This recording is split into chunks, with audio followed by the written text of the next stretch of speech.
Hello, everyone. My name is Hellen Patton, and I am an advisory Chief Information Security Officer at Cisco Secure. And I'm really excited to be here today. I'm working out of Columbus, Ohio, and I've been involved with the WiCyS program there for quite some time as part of my role as CISO at the Ohio State University. And while I'm no longer at Ohio State, I'm at Cisco. I'm really pleased to still be part of this community.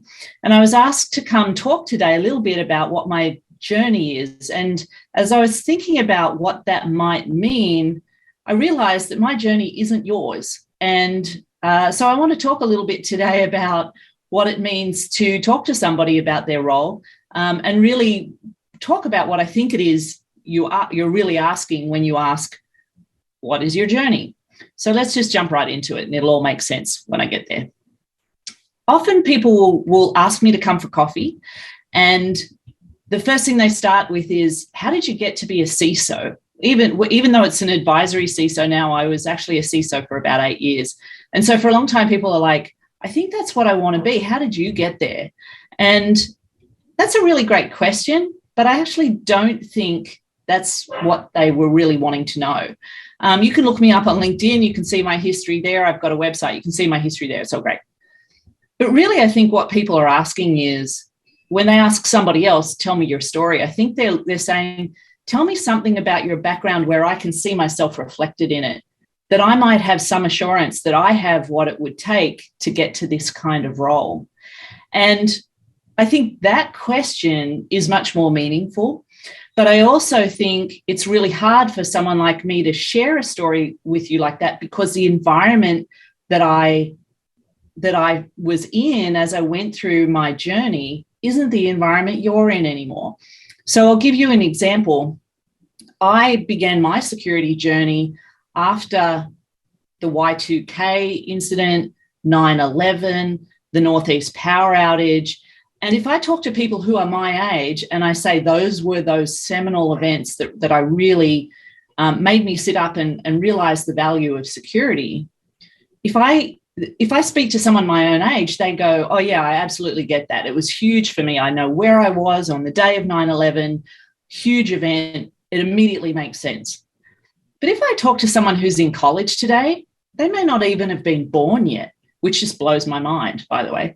So when I'm talking about these really big events in my life that were really meaningful, it doesn't resonate with them, and they can't see themselves in my shoes.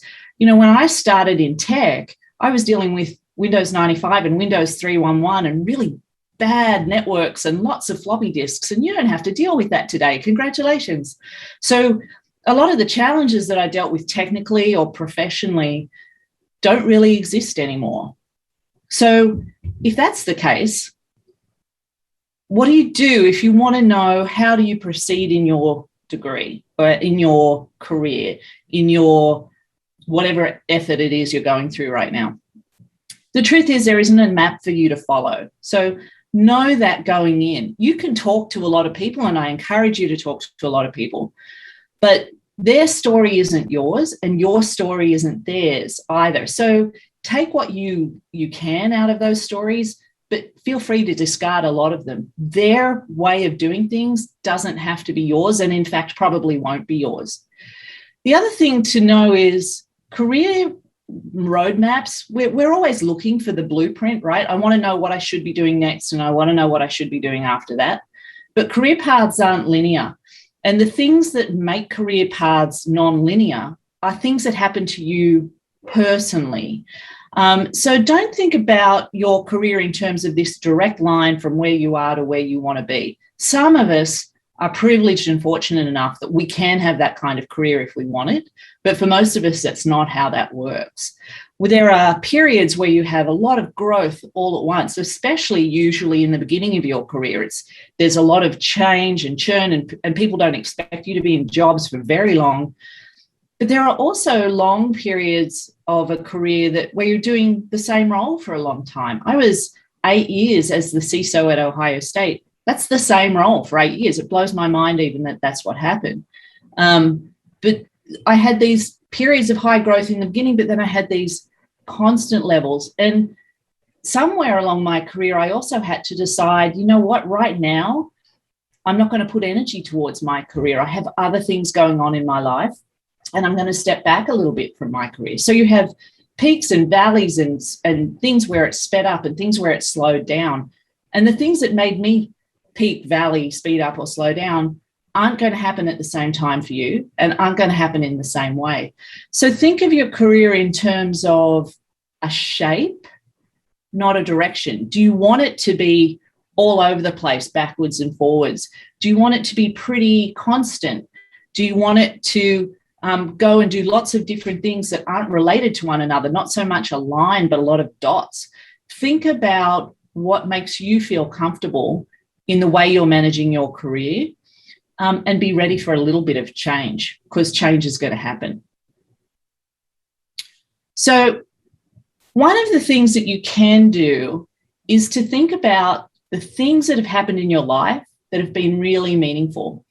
Often those things in the beginning are related to school, moving out of the house, leaving home, maybe moving away to another city, perhaps getting married, maybe having a baby. So there are life events that happen, and every time you have a life event, you learn from it.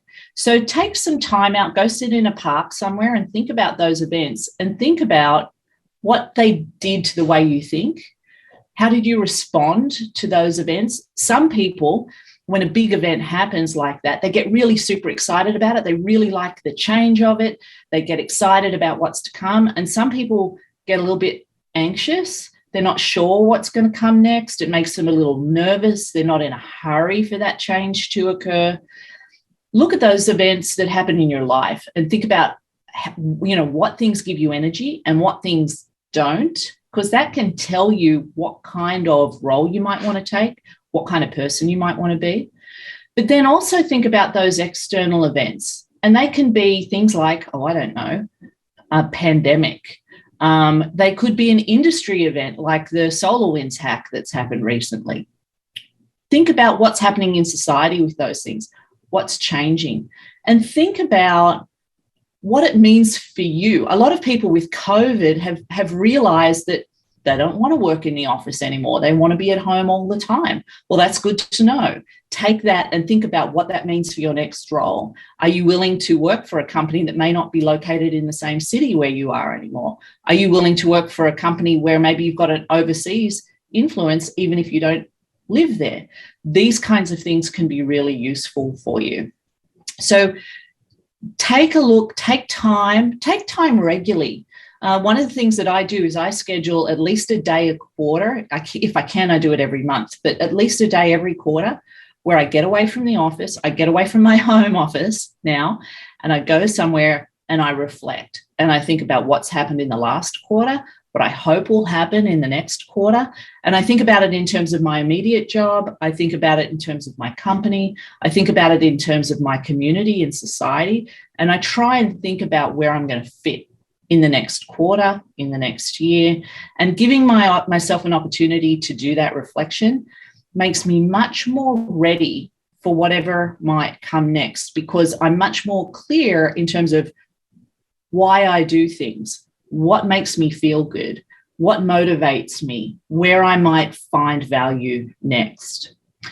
So the long and short of this is get ready, right? Network with as many people as you can. Conferences like this are fabulous. Think about people who are maybe 3 to 5 years ahead of you in a career path. I'm going back to a path. And get to know them. How did they get to where they are? Because their experience is probably much more relevant from a time perspective than someone who did it 15 years ago like me. Continue to keep learning about tech and put yourself first as you're thinking about your next step. Lead with your values. Lead with what's important to you, not what's important to somebody else. And good luck with all of that. I look forward to talking with you. Please connect with me on Twitter or LinkedIn if you want to continue the conversation. And I hope you enjoy the rest of the conference.